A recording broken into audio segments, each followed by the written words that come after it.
Right now, I've also met with many battles through my time of being here in Kinshasa.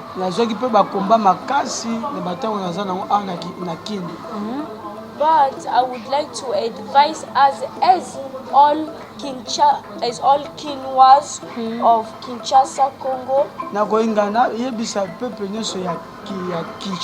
those of Lubumbashi, and those of Bakongo, that we must stand together as all Congolese.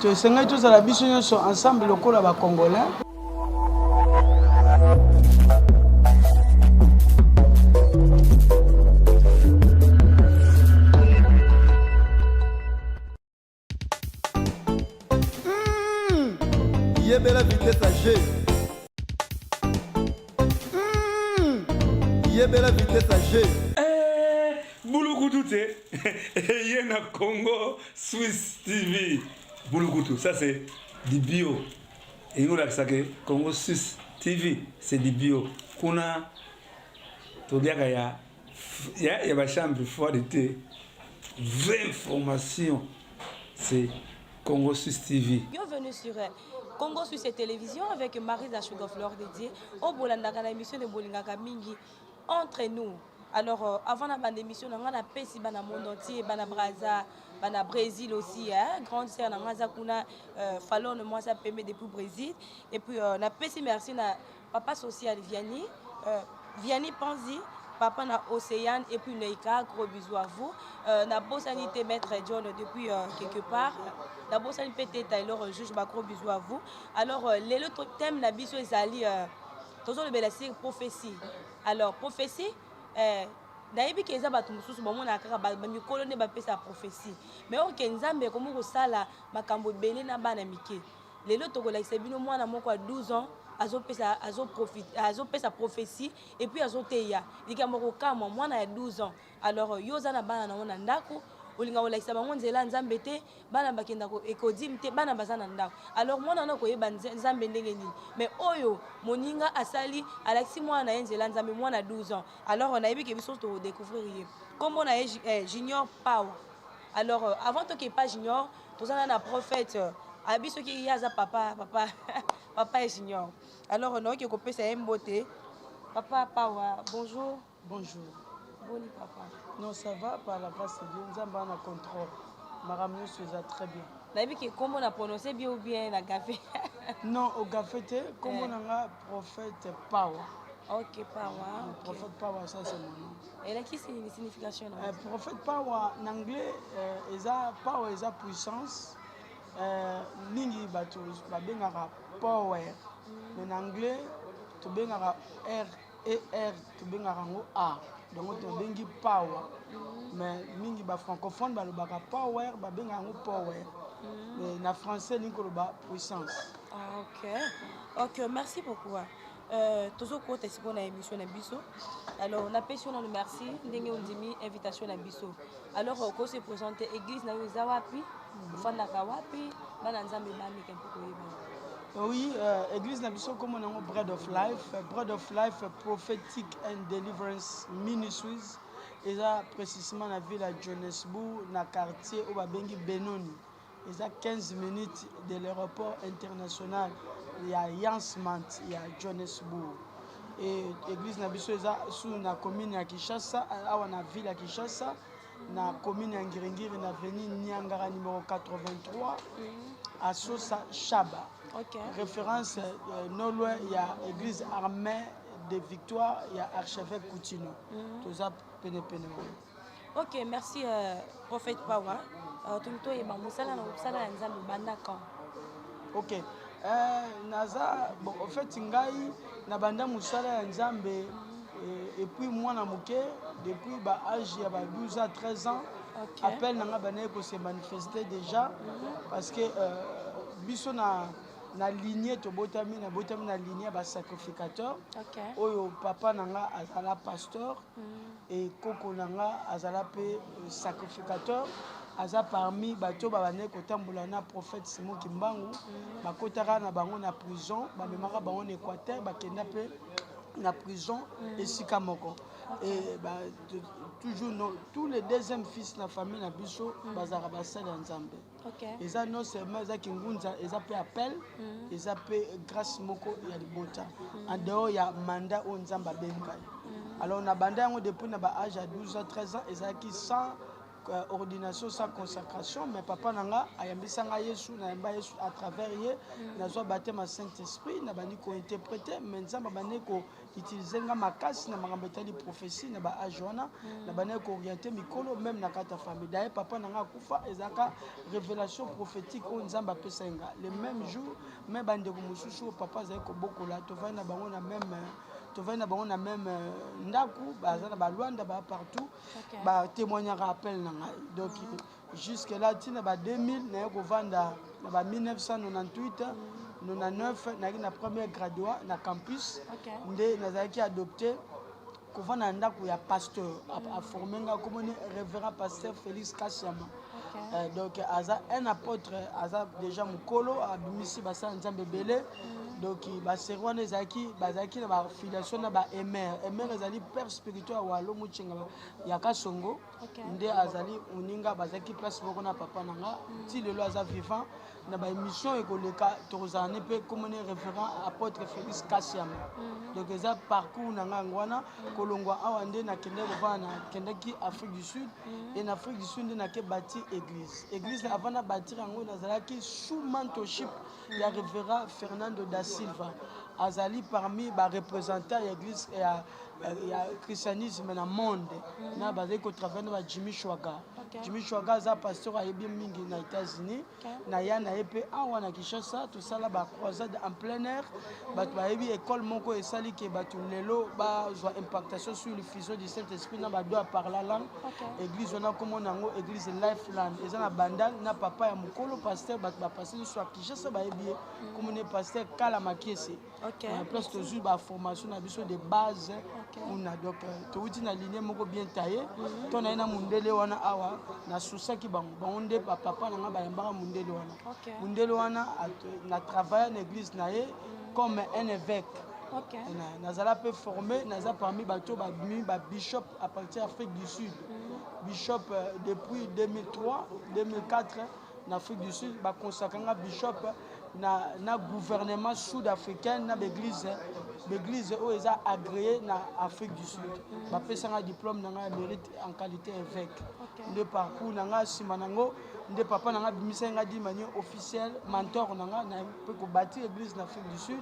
Apa l'église na bâtissaki na kota communauté ya mundele wana na yane na Kinshasa ba pasteur belé ba yebi ba bishop Jonathan ba prophète Obes Bakongo Israël, un prophète à Kitambo que je salue à passant à Zana aux États-Unis, ne pas pasteur rebelle. Donc on a parcours beaucoup sans bref. Ok, merci beaucoup. Donc pour le moment, je suis en Afrique du Sud, c'est ça?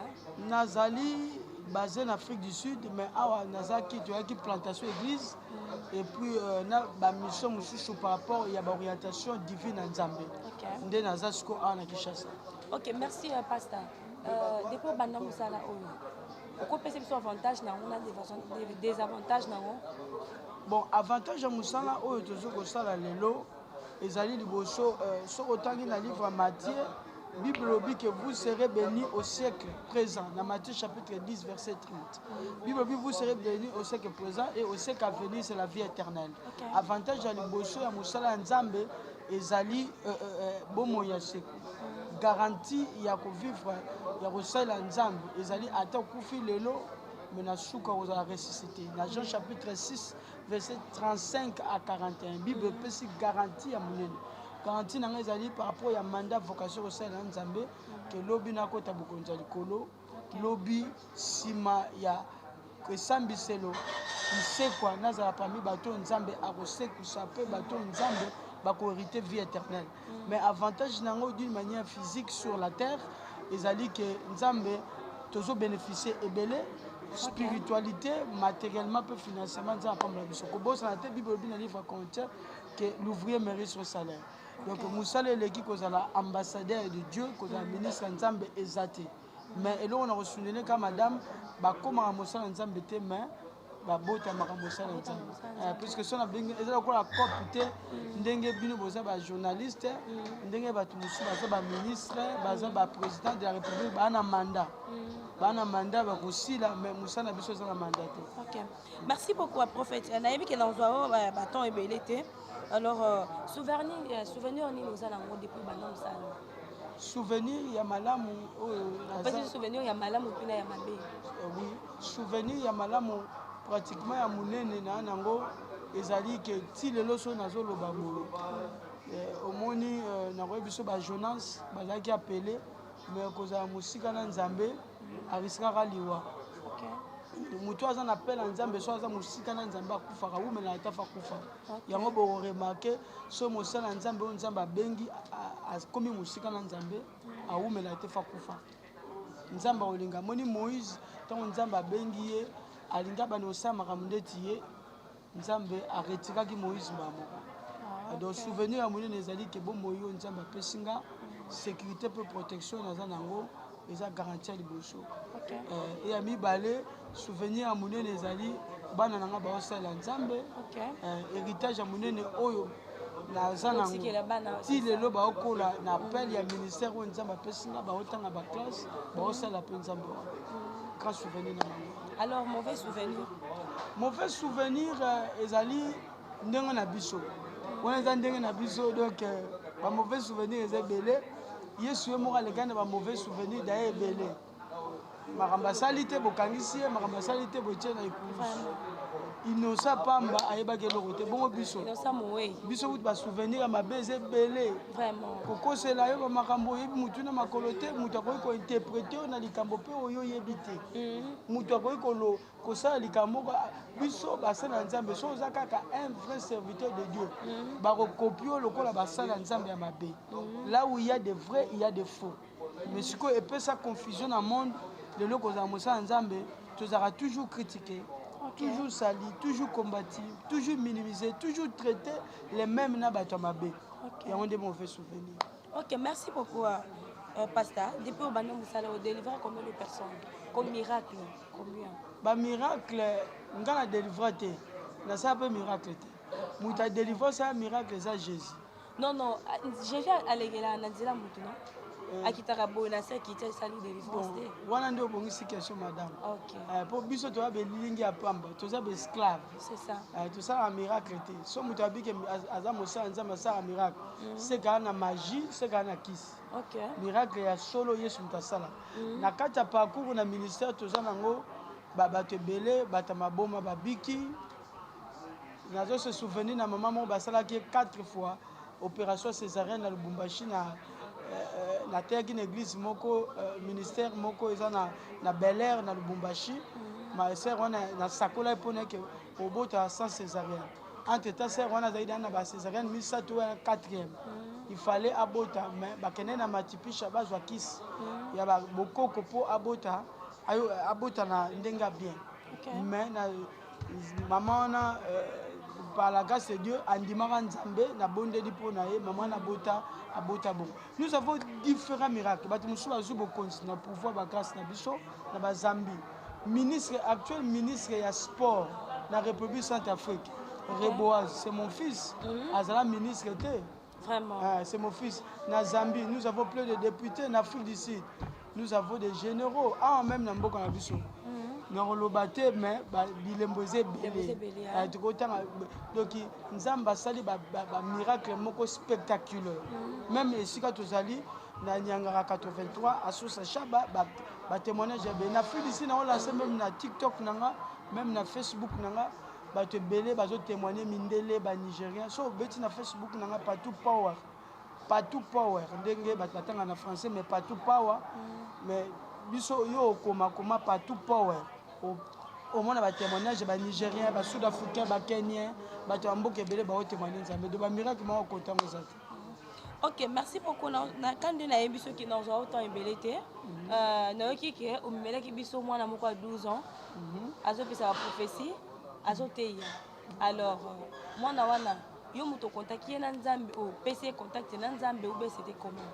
bon nako loba boye nako préféré que ye Ye moko aloba amilobela. nga na interprété mais na mokuse mwana oyo depuis nga andosala bavoyage missionnaire so nasali 1 mois 2 mois na wumeli andozwa sapate na nga veste na nga mati nango na chair l'église na nga fu ici Ah bon? abandi kosambela ta mosu alati yango Ekoki epeta alati kaka. alati yango kaka baimpactation Ah bon? ador ya pele na ye azalaki trop azwa baimpactation trop Ko aza na bayaya na yo bien azali. aza deuxième fils na nga oyo ya liboso aza mwasi komone blessing Ye pasalela Nzambe. blessing mpasala ya nzambe ye nde aza interprète na ye nga aza interprète na ye te donc ye alobaka anglais mais interprète na ye nde yaya na ye ya liboso blessing lokola ye yaya na ye atangisaka na école anglais aza c'est pour cela na ero Moya eza te.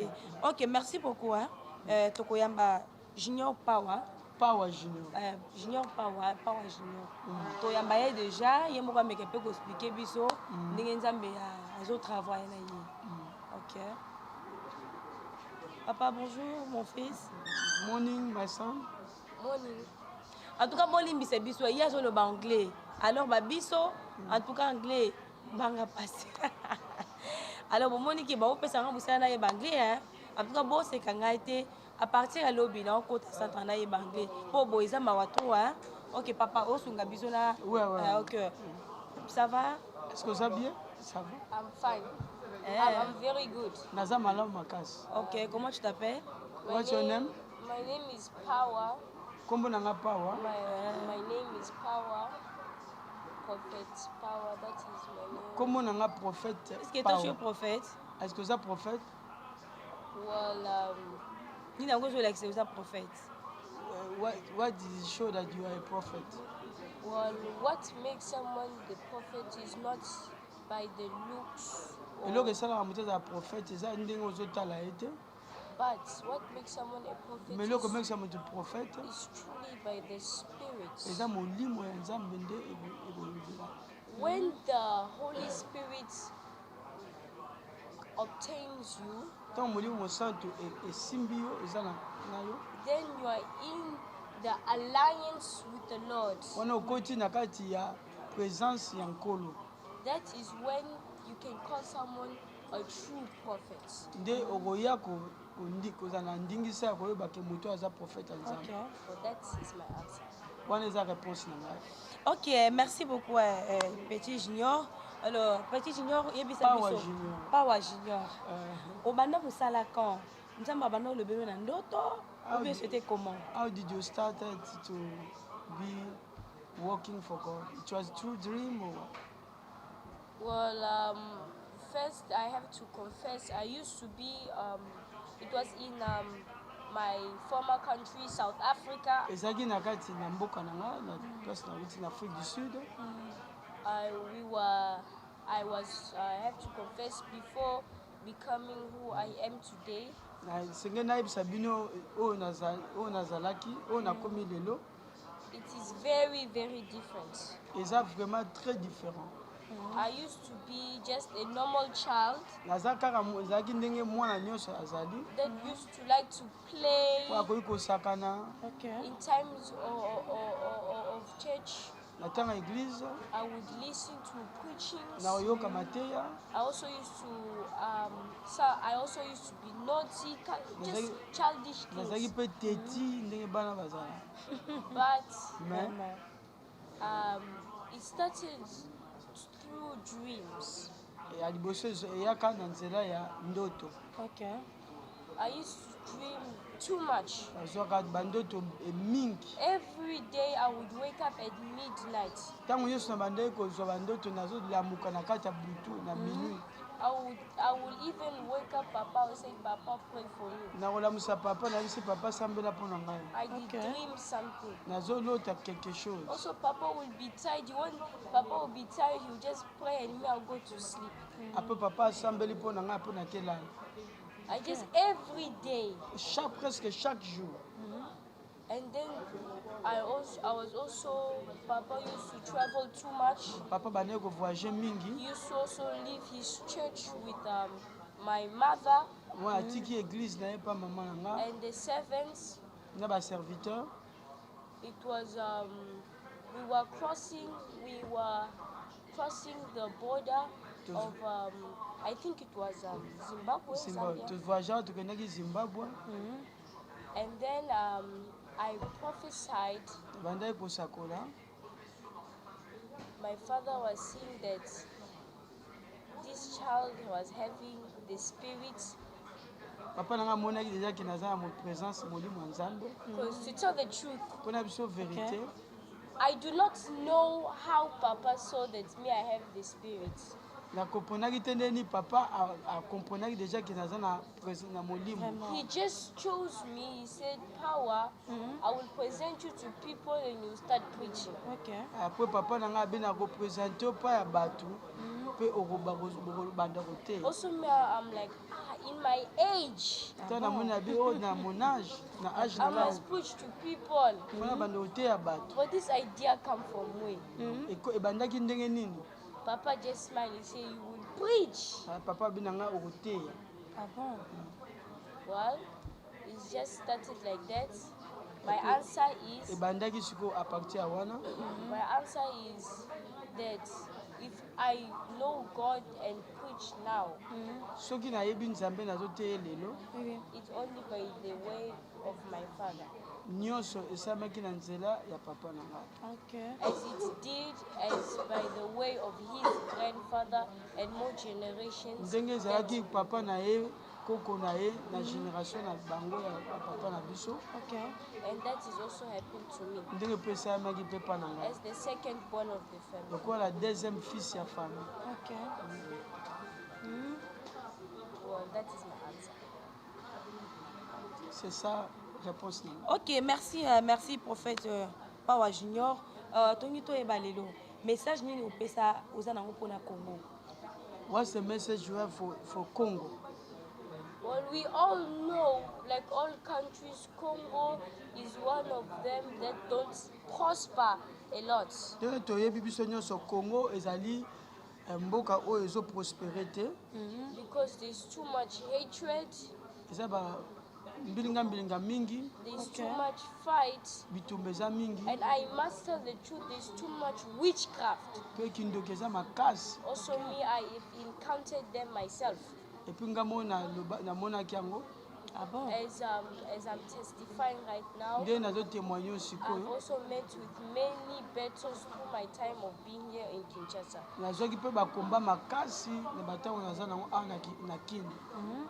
But I would like to advise us as all Kinwas of Kinshasa, Congo, Nakoyinga nayebisa peuple nyonso ya Kinshasa and those mpe of Congo Lubumbashi, mpe bato baza na Lubumbashi, and those of Bakongo, bato baza na Bakongo. that we must stand together as all Congolese. Tosengeli tozala biso nyonso ensemble lokola bakongolais. Whoever is listening to me, Na place nyonso moto azoyoka ngai I would like to tell you that nalinga nayebisa bino our boye country is suffering too much. mboka na biso ezosufrir makasi, It is in a very big battle. eza na komba makasi. I was also prophesying in CBS about one thing. Nasakolaki ntango nalekaki na chaîne ya CBS quelque chose. I prophesied that I had a dream. Nazwaki ndoto, It was some kind of vision. eza lokola nazwaki vision. In that dream, Na kati ya ndoto wana I saw the government like separated in two. namonaki gouvernement ekomaki divisé en deux parties. I see that there were other soldiers wearing different clothes and other soldiers wearing different clothes. Basoda mosusu balati elamba ya couleur mosusu mpe balati couleur And mosusu. there was some kind of war between them. Ezalaki na bitumba katikati na bango. And it was not like Congo against other countries, but Congo against itself. Ezalaki Congo contre bapeyi ya libanda te, mais Congo contre Congo ye moko.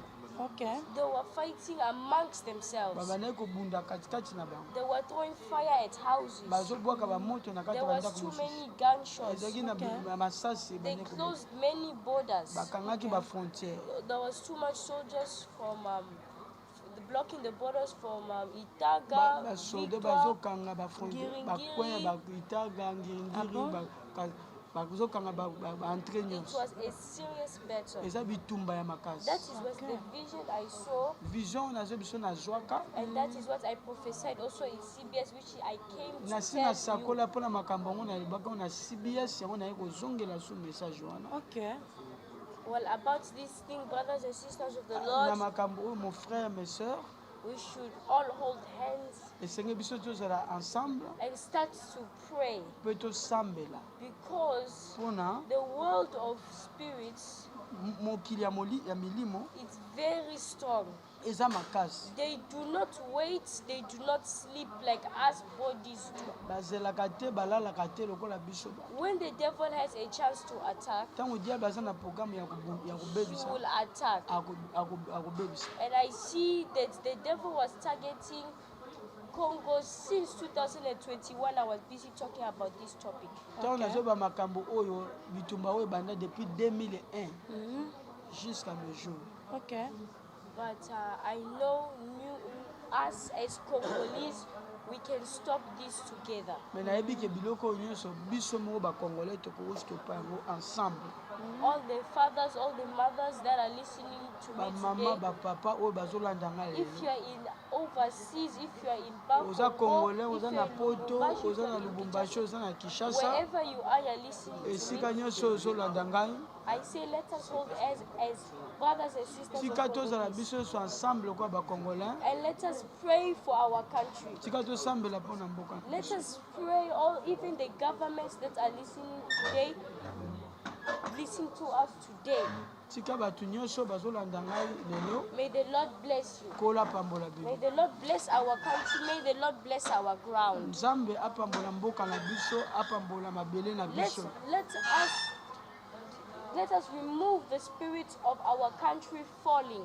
tolongola molimo oyo ya koya kokweyisa mboka na biso moko Us, biso we shall raise our country. esengeli totombola mboka na I biso also watched a video natalaki video moko of this African ke africain moko telling the president azoyebisa président of France ya France that as Africans, biso we baafricain can no longer be your slaves. tokozala bajamai baesclave na bino ya mindele As Africans, we can no longer, we can be equal. biso baafricain nyonso fo tozala égal We can no longer be people that you say we must help who are poor. tokotika te ke bino bamindele bafrançais basungaka biso ntango nyonso toza bapauvre We can develop, esengeli tose développe entre but biso we can develop together. esengeli tose développe biso nyonso ensemble So let's release all hatred. tolongola nyonso baconfusion bambilinga-mbilinga Let's papa release all pain tolongola badouleur na biso that nyonso is inside us, brothers and oyo eza sisters. katikati na biso frère et sœur This is what I say. eloko oyo nalobi That we must all pray tosambela like brothers and sisters comme les of frères this et les country sœurs ya mboka oyo to remove tolongola this spirit of war against molimo ya ourselves. bolimo ya baguerre entre biso na biso Let us stand together. tozala ensemble. Alors, merci Pawa Junior. Alors, siko ndenge osalaka bongo osala pe délivrance pas How did you happen as you preaching? Are you also making deliverance or some stuff? Well, I make deliverance. nasalaka délivrance To tell the truth, there are many that I've delivered. mpo na biso vérité bato ebele baza délivre I can even, I could even, if they were here, I could bring you some for them to testify to yourself. soki olingi nakende kozwilo bango bango mo batémoigne awa. Ok, problème te tokozwa pe bango. We can also yeah. It's just, I delivered many people, bato ebele bazala délivre but it's not only by delivering where I walk. eza kaka te mpo na délivrance nde nazosala mosala. Working the word of God is also by teaching. kosala nzambe eza na kati ya eza na kati ya koteya enseignement. Tu sais que omoni ndenge azoloba boye ngai ezolekela ngai ya As you spoken, I'm really worried. mais que peut expliquer biso Explain to ye us. siko oza na vision ou bien oza omona makambo na ndoto et puis nzambe apesa yo capacité ya kosalela moto délivrance ou bien nzambe apesa pouvoir juste kaka mpona prophétie.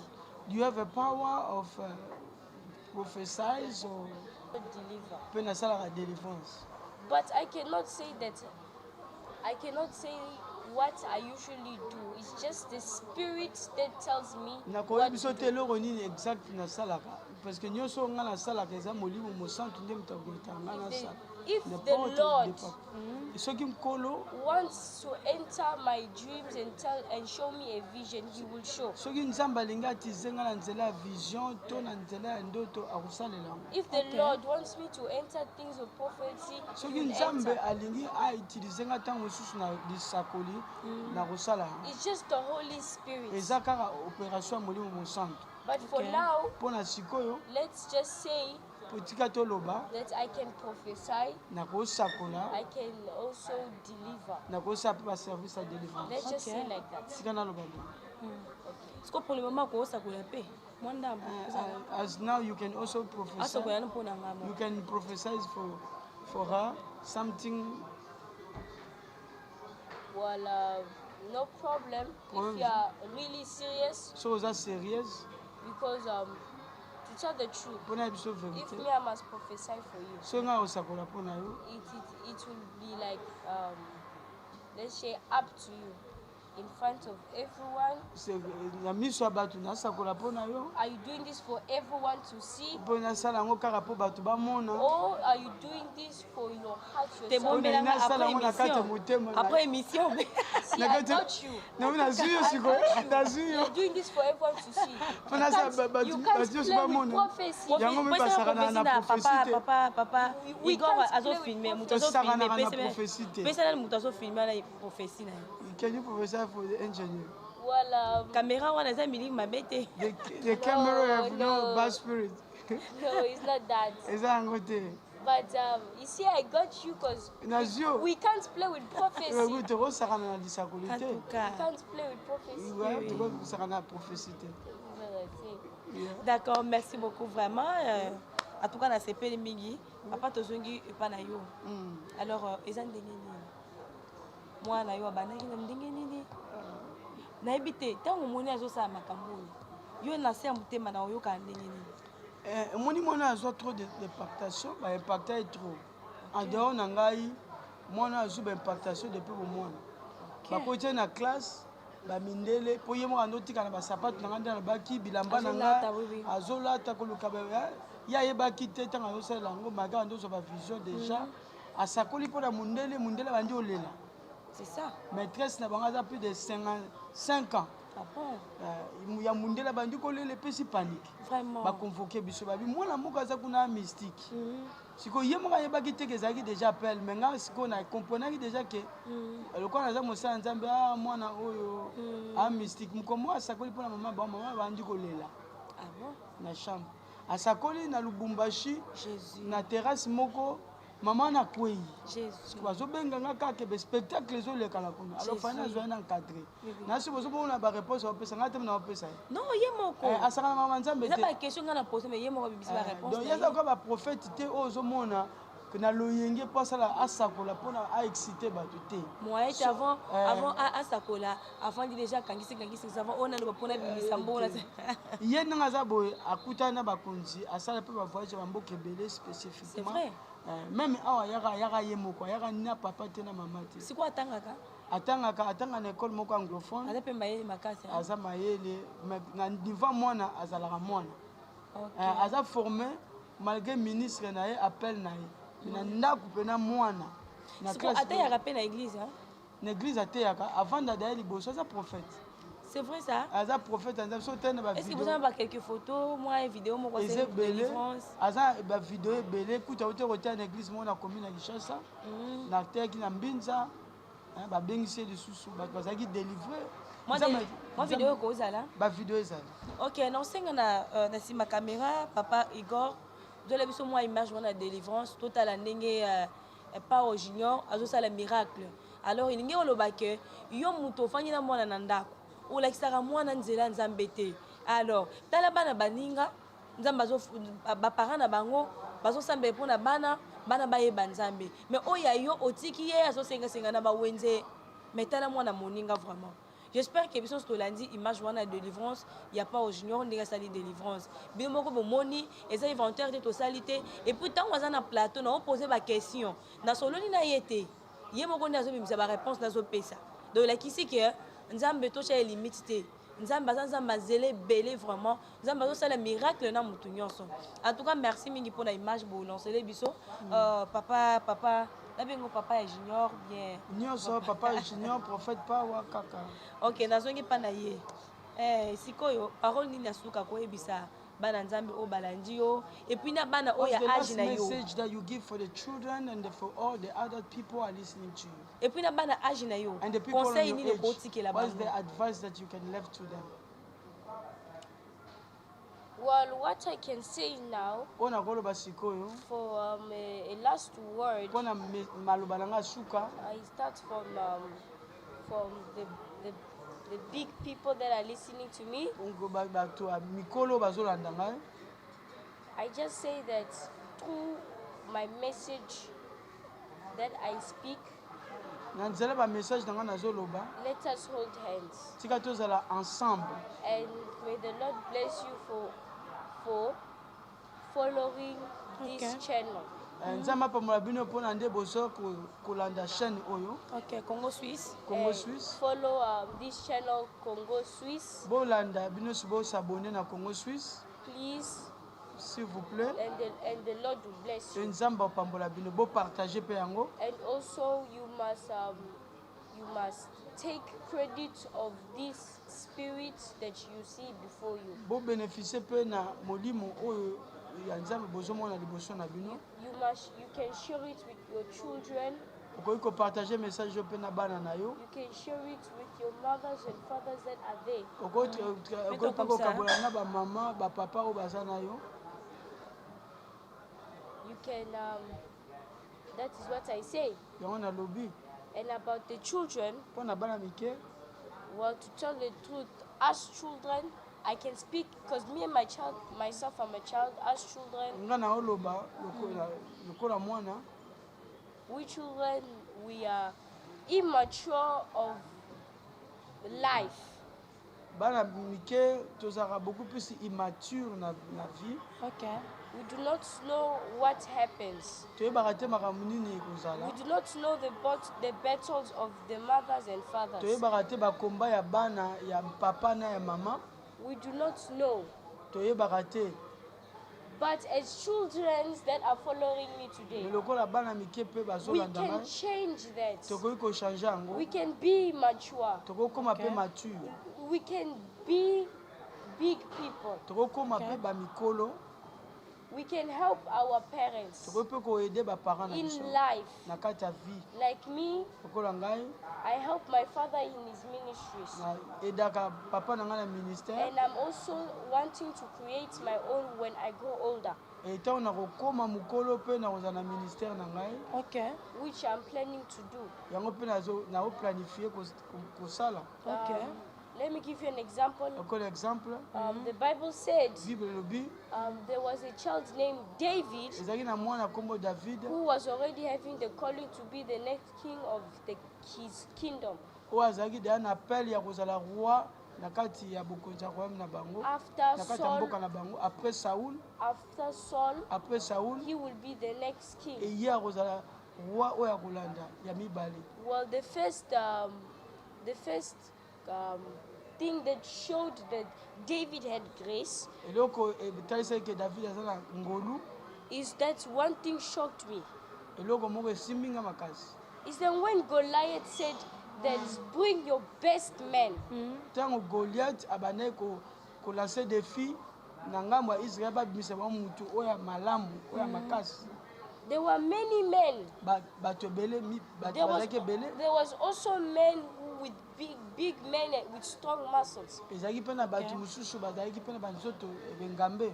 but they were all scared. Me bango nyonso bazalaki They kobanga. were scared of Bazalaki Goliath. kobanga Goliath. But a small child, Me mwana moke Mwana moke accepting the challenge of Goliath. andimaki abunda liboso ya Goliath.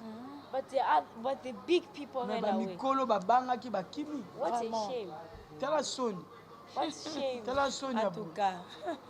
Well, it was not David himself. ezalaki David ye moko te, It was the Holy ezalaki Spirit molimo mosantu. and the courage of God being inside him, Encouragement mpe présence ya Nzambe ezalaki kati ya David. the strength. Makasi That's me, I like to call the victory of David. yango na banga nalobaka victoire, la victoire de David, The victory of David. la victoire de David. He also Okay. went and he won against David at his small age. Et alongaki abundi alongi me na age ya moke. Also, we children can do things Biso mpe bana tokoki kosala makambo that parents cannot oyo do. baparent bakoki kosala te. We can do things. Tokoki kosala makambo, We can also surpass our elders. tokoki kosala koleka mpe bakolo na biso baza liboso na biso. I will just say, brothers and sisters, Nabi of the mes Lord, frères mes sœurs, the children that are listening to me bana today, mike balandi ngai, may the Lord be with you. tika Nzambe aza na bino. Continue with your education. Bokontinue kozala na éducation kotanga. Continue following the Lord. Bokontinue mpe kolanda Nzambe. The places your father and your mother and father didn't make it, Esika papa na bino na mama bino basala te, you shall make it in the bino name of bokosala yango na Jesus. kombo na Yesu. The Amen. places they didn't go, Esika bango bakoma te, you will go in the name bino of bokokoma yango Jesus. na If your kombo na mother Yesu. and father said they would go to Europe So bapapa na mama bino bayi bakokende na poto, and they did not go to Europe, bakoma na poto te, you will go to bino Europe. bokokende na poto. That is what I said. Yango to na my bino children. na bipo na bana. Ok, merci beaucoup à Pawa Junior et puis à Papa Pao. En tout cas, on a fait merci et belé. J'espère que le message à moi na biso ndinga témoigner bon en tout cas bato belé bako bao bandimela nzambete à travers moi na 12 ans. En tout cas, ba kozala facile et belé bako meka pe ko landa nzambe. Alors to comme na suka émission na biso. Dès la bimission déjà Bible boy do so na kangi boye ka bon. Alors parole ni na suka et puis moi, je suis 3 personnes bateau balandio et puis tout cabane. Il y a liboso na profiter na pesa na numéro na biso. OK. Bandeko balandi biso to non justement repesa message à mboka. Mais mboka munene eza yo muto landinga mon frère ma soeur oza pe na ba problème ozo tungisa yo. Hein ba problème moko ozo tungisa yo santé, oza na problème na foyer na yo, oza na problème makambo simba te. OK. Ba réalité belé ozo meki na gauche meki na droite. Oluki batu ebele opesi bambongo tindi ba semence bofrande oteki biloko ndako. OK. Mais Bible dit si ton Dieu est mort et c'est le mien. Donc Nzambe ya lobité mais Nzamba lelo aza capable de changer vie na yo. Donc sala moyen obenga biso na ba numéro to ko sambela na yo d'une manière particulière. OK. Et puis on reçoit peu moyen ya reçoit orientation prophétique na prophète Pawa Junior. OK. Donc ça collaborer na média pour na ko bangisa bato. Mais si vous contactez biso tu repères orientation prophétique avec précision. D'accord. Dans le numéro 084 135 74 84. Na bandeli 084 135 74 84. Okoki obenga biso pe na numéro oyo 080 87 390 75. Na bandeli code mboka yebani 00243 apokomi 80 87 390 75. Donc na lobby ba numéro so contacter biso ozwa biso soko ozana Kinshasa ya okuta biso na avenue Niangara numéro 83 Chaba Asosa Chaba salle comme nango les étoiles église na biso Bread of Life oya okuta biso ndeti lelo toza jeudi culte na biso bana de 16h à 19h dimanche to banda de 8h à 12h. Et soko olingi o contacter biso même sikoyo tala biso na TikTok okomika prophète Pawa hormone ou bien na Facebook okomi partout Power. Donc wana ezali ba contact na biso. Alors maloba ya suka ezali na opesa liboso maître John ba mbote belé. Nzamba apambola bino apambola ingénieur apambola pe mama. Amen.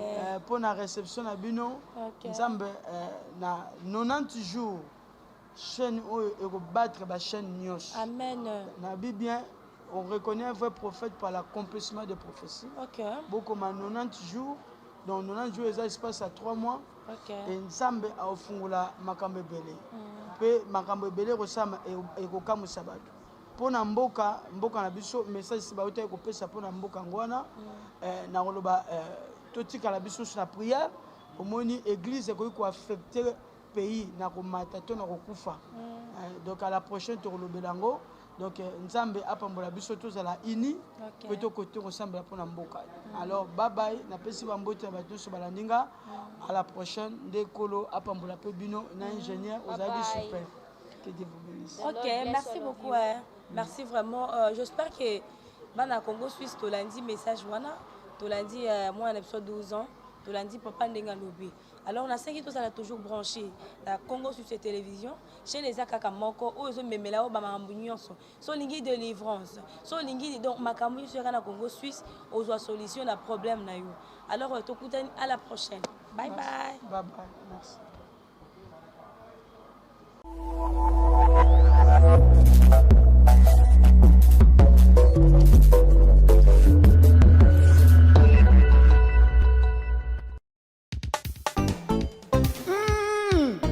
Yebela vitesse à G. Yebela vitesse à G. Bouloukou te Yena Congo Swiss TV. Bouloukou, ça c'est du bio. Et nous là ça que Congo Swiss TV c'est du bio. Kuna tobiaka ya ba chambre froide de thé. Vraie information c'est Congo Swiss TV.